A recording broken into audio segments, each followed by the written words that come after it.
তুমি ধরা পড়েছো এবং গ্রামের লোকজন তোমার চুল কেটে নিয়েছে। তখন আইয়ুব আলাইহিসসালাম আরো বললেন, দুঃখের বিষয় হচ্ছে আমি এতদিন ধরে তোমার উপার্জিত অর্থের বিনিময়ে খাবার খাইয়েছি। আজ একজন দরবেশ এসেছিল, সে বলার কারণে আমি সবই জানতে পারলাম। স্বামীর মুখে এমন কথা শুনে তখন রহিমা আলাইহিসসালামের মাথায় আকাশ ভেঙে পড়ল। তখন বিবি রহিমা আল্লাহ পাক রব্বুল আলামিনের দরবারে দুইখানা হাত তুলে মোনাজাত করতে লাগলেন এবং বললেন, হে আল্লাহ, তুমি তো সবই জানো আমি কি করেছি। নিশ্চয়ই কোনো কিছুই তোমার অগোচরে নয়। এমন একটা অবস্থায় আমার স্বামীকে কে মিথ্যা কথা বলেছে এবং তাকে ভুল বুঝিয়েছে, আমি কিছুই জানি না। হে আল্লাহ, তুমি আমার স্বামীকে সঠিক ঘটনাটি অবগত করো। হে রহমানুর রহিম, আমি কোনো মানুষের কাছে ধর্ণা দিতে যাব না, আমি তোমার কাছেই বলছি। তুমি একমাত্র ভরসা, তুমি সর্বশ্রেষ্ঠ বিচারক। যে জালিম আমার স্বামীকে এমন ভুল বুঝিয়েছে তার কঠিন শাস্তির ব্যবস্থা করো। হযরত রহিমার এমন দোয়া শুনে আল্লাহর আরশ কেঁপে উঠল। তখন মহান আল্লাহ তাআলা হযরত জিবরাইল আলাইহিসসালামকে হযরত আইয়ুব আলাইহিসসালামের কাছে প্রেরণ করলেন। তিনি বললেন, হে আল্লাহর নবী, আপনার স্ত্রী সম্পর্কে আপনি যে ধারণা পোষণ করেছেন তা একেবারেই ভুল। তিনি অত্যন্ত সৎ এবং আল্লাহর একজন নেককার বান্দী। দরবেশের বেশে শয়তান আপনাকে বিভ্রান্ত করেছে, আপনার স্ত্রী সম্পর্কে কুচ্ছা রটনা করেছে। প্রকৃত পক্ষে আপনার স্ত্রী কখনো এমন হতে পারে না। অতএব আপনার স্ত্রীর আনাফল খাবার ওষুধগুলো গ্রহণ করুন এবং আপনি তার প্রতি রাজি খুশি হয়ে যান।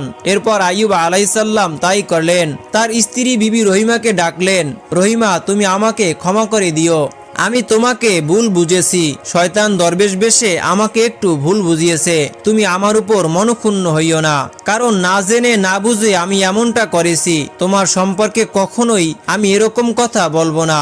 রহিমা আলাইহিসসালাম এমন কথা শুনে খুবই খুশি হলেন এবং অনুরূপভাবে তার স্বামীর সেবা শুরু করলেন। এদিকে শয়তান যখন দরবেশের বেশে এসেও কিছু করতে পারল না, সে একদিন বিবি রহিমার সামনে একজন বৃদ্ধা সেজে উপস্থিত হলো এবং বিবি রহিমাকে বলল, হে বিবি রহিমা, তোমাকে এমন দুরবস্থায় দেখা যাচ্ছে কেন? তখন রহিমা বললেন, আমার স্বামী অসুস্থ, দীর্ঘদিন যাবৎ তার সেবা যত্ন করছি, তাই শারীরিকভাবে কিছুটা ভেঙে পড়েছি। সেই বৃদ্ধ বলল, হে রহিমা, আমি তোমার স্বামীর জন্য এমন একটা ঔষধের ব্যবস্থা করতে পারি যে ঔষধটি ব্যবহার করলে তোমার স্বামী একদিনের মধ্যেই ভালো হয়ে যাবে। তবে একটি শর্ত আছে, শর্তটি হচ্ছে তুমি তোমার স্বামীকে না জানিয়ে এই ঔষধটা ব্যবহার করবে। রহিমা বললেন, হুজুর, আপনি দয়া করে ওই ঔষধটার নামটি আমাকে বলুন, আমি অবশ্যই আমার স্বামীর জন্য এই ঔষধ ব্যবহার করব। বৃদ্ধটি বলল, এই ঔষধটির কথা ভুলেও তোমার স্বামীকে বলবে না, তাহলে সে ব্যবহার করবে না। আর যদি না জানিয়ে ব্যবহার করো তাহলে তোমার স্বামী ভালো হয়ে যাবে। বৃদ্ধটি বলল, মা, তোমার স্বামীর নাম কি? বিবি রহিমা উত্তর দিলেন, আমার স্বামীর নাম আইয়ুব আলাইহিসসালাম, তিনি আল্লাহর একজন নবী। প্রথম জীবনে তিনি বাচ্চা ছিলেন, সম্পদশালী ছিলেন। পরবর্তী জীবনে অনেক বালা মুসিবতের কারণে নিঃস্ব এবং অসহায় হয়ে গেছেন। আল্লাহ তাআলা তাকে পরীক্ষায় ফেলেছেন। তখন বৃদ্ধটি বলল, তোমার স্বামীকে আমি একবার গ্রামে থাকা অবস্থায় দেখছিলাম। তোমার স্বামীকে ভালো করার ঔষধটি একমাত্র আমার কাছেই আছে। তখন রহিমা বললেন, হুজুর, দয়া করে ওই ঔষধটি আমাকে দিন, আমি আমার স্বামীকে সুস্থ করতে চাই। লোকটি বলল, ঠিক আছে, তুমি এখানে অপেক্ষা করো, আমি তোমার স্বামীর জন্য এই ঔষধটি এখনই নিয়ে আসছি। এই বলে বৃদ্ধ লোকটি চলে গেল। বিবি রহিমা অপেক্ষা করছিলেন। এরপরে বৃদ্ধ লোকটি একটি বোতলে করে ঔষধ নিয়ে আসলো। বৃদ্ধ লোকটি কিছু মাংসজাত নিয়ে আসলো এবং বোতলে করে পানি নিয়ে আসলো। তুমি তোমার স্বামীকে বুনো করে এটা খাইয়ে দিবে এবং এই পানিটি পান করাবে। দেখবে আগামী দিনের মধ্যেই তোমার স্বামীর শরীর অর্ধেক সুস্থ হয়ে গেছে। পরের দিন পুনরায় আবার এভাবে ব্যবহার করলে তোমার স্বামী দুদিনের মধ্যেই আরোগ্য লাভ করবে। তখন শয়তানটি বলল, আমিও জানি আইয়ুব আলাইহিসসালাম আল্লাহর নবী, তার প্রতি আমারও গভীর শ্রদ্ধা আছে, আর এজন্যই আমি তার সামান্য উপকার করতে চেষ্টা করছি। তিনি অত্যন্ত একজন ভালো মানুষ। এভাবেই হযরত আইয়ুব আলাইহিসসালাম সম্পর্কে কিছু গুণগান করে শয়তান সেখান থেকে বিদায় নিল। এরপর বিবি রহিমা আসলেন। এসে স্বাভাবিকভাবে খাবারের পর ওষুধ খাওয়ার ছিলেন, কিন্তু সেই বৃদ্ধার ঔষধ খাওয়াবেন কিনা এবং তার স্বামীকে বলবেন কিনা এসব বিষয় ভেবে কোনো সিদ্ধান্ত নিতেই পারলেন না।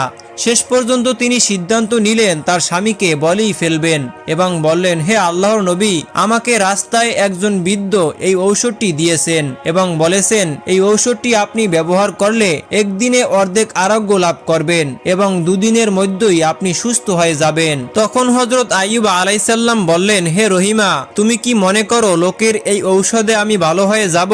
আমি বিশ্বাস করি না। আমি মনে করি আল্লাহ তাআলা আমাকে অসুখ দিয়েছেন এবং আল্লাহর ইচ্ছাতেই আমি একদিন ভালো হয়ে যাব। বিবি রহিমা বললেন, এই ঔষধটি যিনি দিয়েছেন তিনি আপনার একজন ভক্ত এবং মুসলমান।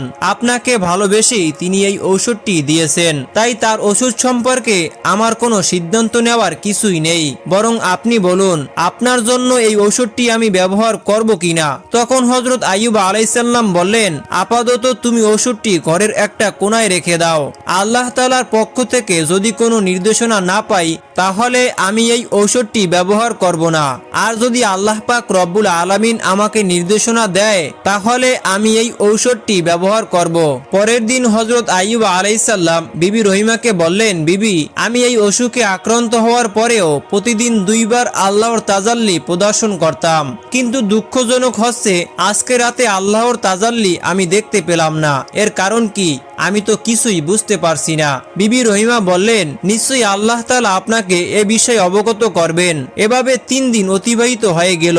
তিনি আল্লাহ তাআলার তাজাল্লি 3 দিন যাবত প্রদর্শন করলেন না।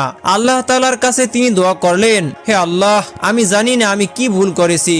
যদি কোনো ভুল করে থাকি তাহলে আমাকে ক্ষমা করে দিন। আমাকে তাজাল্লি দর্শনের সুযোগ লাভ করে দিন। দয়া করে আমাকে এই থেকে বঞ্চিত করবেন না।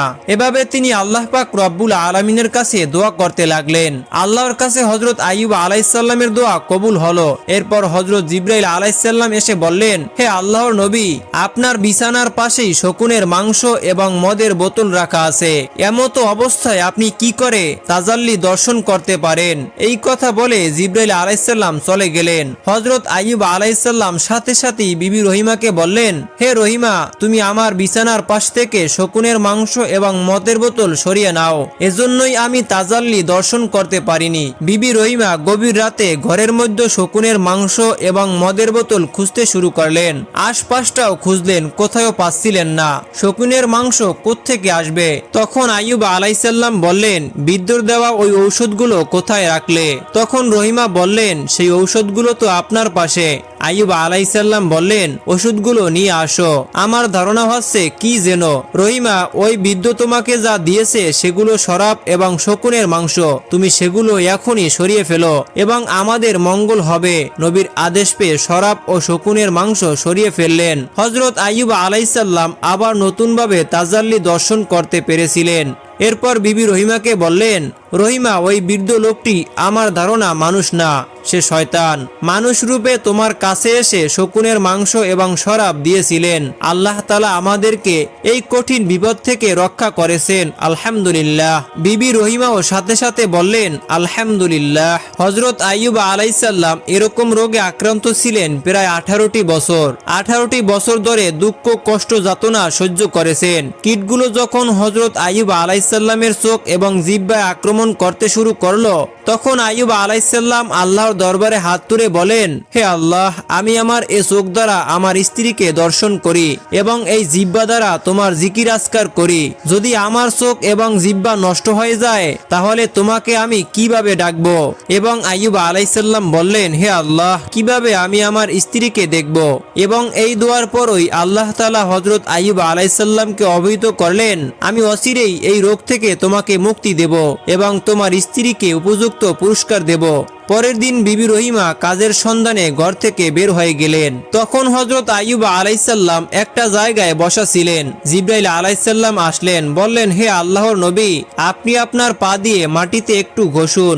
আপনার পায়ের আঘাতে একটা নহর সৃষ্টি হবে আর এই নহরের পানিতে আপনি গোসল করুন এবং পেট ভরে সেই পানি পান করুন এবং কিছুক্ষণের মধ্যেই আপনি সুস্থ হয়ে উঠবেন। জিবরাইল আলাইহিসসালামের এরকম কথা শুনে হযরত আইয়ুব আলাইহিসসালাম পা মাটিতে পানিতে একটু ঘষলেন, সেখানে একটি নহর সৃষ্টি হলো। তিনি সেই নহরে গোসল করলেন এবং পেট ভরে পানি পান করলেন। সেই পানি হযরত আইয়ুব আলাইহিসসালামের শরীরে লাগা মাত্রই হযরত আইয়ুব আলাইহিসসালাম অনেকটাই সুস্থ হয়ে গেলেন এবং আল্লাহর রহমতেই তার শরীরে নতুনভাবে চামড়া গজাতে শুরু করলো। এরপর হযরত আইয়ুব আলাইহিসসালাম সেই পানি দিয়ে ভালোভাবে গোসল করলেন এবং সেই পানি পান করলেন। তিনি এমনভাবে ভালো হয়ে গেলেন যে কিছুক্ষণ আগেও এমন কঠিন অসুখ ছিল সেটা বোঝাই গেল না।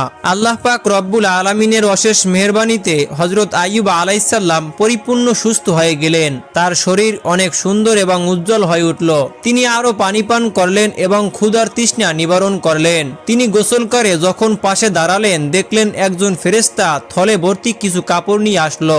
তখন ফেরেশতা এসে বলল, হে আল্লাহর নবী, এই কাপড়গুলো জান্নাত থেকে আপনার জন্য প্রেরণ করা হয়েছে, এই কাপড়গুলো আপনি পরিধান করুন। ফেরেশতা চলে যাওয়ার পর হযরত আইয়ুব আলাইহিসসালাম সেই জান্নাতি পোশাকগুলো সুন্দরভাবে পরিধান করলেন। জান্নাতি পোশাকগুলো পরিধান করার পর হযরত আইয়ুব আলাইহিসসালাম আর উজ্জ্বল হয়ে উঠলেন। চোখ মুখ চন্দ্রের মতো সুন্দর হয়ে উঠছিল। তার তখনও খুব ভালো লাগছিল। 18 বছর পর তিনি অনেকটা ভালো অনুভব করছেন। তিনি হাঁটতেও সক্ষম হয়েছেন এবং কিছু দূর হেঁটে গিয়ে আল্লাহ পাক রব্বুল আলামিনের দরবারে শুকরিয়া আদায় করলেন এবং শুকরিয়া জানিয়ে আল্লাহর নবী পাশে একটি গাছের নিচে বসে রইলেন। কিছুক্ষণ পর বিবি রহিমা আসলেন। স্বামীকে খুঁজে পেলেন না। স্বামী গেলেন কোথায়? পাশে একটি নহর দেখতে পেলেন। তিনি অবাক হয়ে গেলেন, এই নহর আসলো কোথা থেকে, কিভাবে সম্ভব? তার স্বামী তো চলে যাওয়া তো দূরের কথা, তিনি তো উঠেই বসতে পারে না, তো তিনি গেলেন কোথায়? নাকি কোনো বাঘ এসে খেয়ে ফেলেছে? তার মনের মধ্যে অজানা আশঙ্কা। স্বামী গেলেন কোথায়? তিনি সেখানে চিৎকার করে কাঁদতে শুরু করলেন। তিনি আল্লাহর দরবারে মোনাজাত শুরু করলেন, হে আল্লাহ, তুমি আমার স্বামীকে এনে দাও। রহিমা কাঁদতে কাঁদতে আল্লাহ পাক রব্বুল আলামিনের কাছে বললেন, হে আল্লাহ, আমার স্বামীকে কোনো বাঘ খেয়ে ফেলছে কিনা আমি জানি না। হে আল্লাহ পাক রব্বুল আলামিন, তুমি তো দয়ার সাগর, তুমি পারো না এমন কোনো কাজ পৃথিবীতে নেই। আমি আমার স্বামীকে ছাড়া কোনোভাবেই বাঁচতে পারবো না। মোনাজাত শেষে বিবি রহিমা তার স্বামীকে এদিক সেদিক খুঁজতে শুরু করলেন। অনেকক্ষণ খোঁজাখুঁজি করে দেখতে পেলেন দূরে একজন ব্যক্তি সুন্দর পোশাক পরে বসে আছেন। এই অপরিচিত ব্যক্তিটি আবার কে? তিনি অবাক হয়ে গেলেন ওখানে। এই ব্যক্তি আসলো কি করে? তিনি ব্যক্তির কাছে গেলেন এবং জিজ্ঞেস করলেন, আপনি কি এখানে কিছুক্ষণ অবস্থান করেছিলেন? আপনি কি আমার স্বামীকে দেখছেন? হযরত আইয়ুব আলাইহিসসালাম এতক্ষণ দূর থেকে অবস্থান পর্যবেক্ষণ করেছিলেন। তিনি কাছে আসার পর তিনি নিজের পরিচয় না দিয়ে তার স্ত্রীকে জিজ্ঞাসা করলেন, রোগীটি আপনার কি হয়? বিবি রহিমা বললেন, তিনি আমার প্রাণের স্বামী। তিনি আল্লাহর একজন নবী ছিলেন। তার নাম হযরত আইয়ুব আলাইহিসসালাম। তিনি দীর্ঘ 18 বছর যাবত রোগে ভুগছিলেন এবং অনেক কষ্ট যাতনা সহ্য করেছেন। একমাত্র আমি তার স্ত্রী, আমি তার সাথে থাকতাম। কিন্তু আমার খারাপ লাগছে, আজকে কাজ শেষে এসে দেখলাম আমার স্বামীকে আমি দেখতে পাচ্ছি না। কোনোভাবেই সেটা মেনে নিতে পারছি না। আপনি কি আমাকে এই ব্যাপারে কোনো সাহায্য করবেন? তখন হযরত আইয়ুব আলাইহিসসালাম বললেন, আপনি যদি আপনার স্বামীর চেহারা দেখতে পারেন তাহলে কি চিনতে পারবেন? বিবি রহিমা বললেন, কি বলেন জনাব? যে স্বামীর জন্য 18টি বছর ধরে এত কষ্ট করেছি, সেই স্বামীকে আমি চিনতে পারবো না? অবশ্যই চিনতে পারবো। এতক্ষণ হযরত আইয়ুব আলাইহিসসালামের মুখ একটি কাপড় দিয়ে ঢাকা ছিল। তিনি মুখ থেকে কাপড়টি সরিয়ে বিবি রহিমাকে বললেন, দেখুন তো এই লোকটিকে আপনি চিনতে পারেন কিনা? হযরত আইয়ুব আলাইহিসসালামের এমন নুরানি চেহারা দেখে বিবি রহিমা অবাক হয়ে গেলেন। তারপর কান্না করতে লাগলেন। কান্না করতে করতে স্বামীকে জড়িয়ে ধরে বললেন, হে আল্লাহর নবী, আল্লাহ তাআলা আপনাকে এমন ভাবে সুস্থ করে ফেলেছেন, আমি সেটা বিশ্বাসই করতে পারছি না। আমি তো আপনার চিন্তায় রীতিমতো অস্থির হয়ে পড়েছিলাম। আল্লাহর দরবারে লাখো কোটি শুকরিয়া, আল্লাহ আপনাকে সুস্থতা দান করেছেন এবং পুনরায় আমার কাছে ফিরিয়ে দিয়েছেন, আলহামদুলিল্লাহ। এভাবেই স্বামী স্ত্রী দুজনেই কান্না করতে লাগলেন এবং আল্লাহর দরবারে শুকরিয়া আদায় করতে লাগলেন। এরপর হযরত আইয়ুব আলাইহিসসালাম তার স্ত্রীকে জানালেন কিভাবে তিনি সুস্থ হয়ে উঠলেন এবং কিভাবে হযরত জিবরাইল আলাইহিসসালাম তার কাছে আসলেন। তারপরে হযরত আইয়ুব আলাইহিসসালাম তার স্ত্রীকে পুরো ঘটনাটি খুলে বললেন। আলহামদুলিল্লাহ।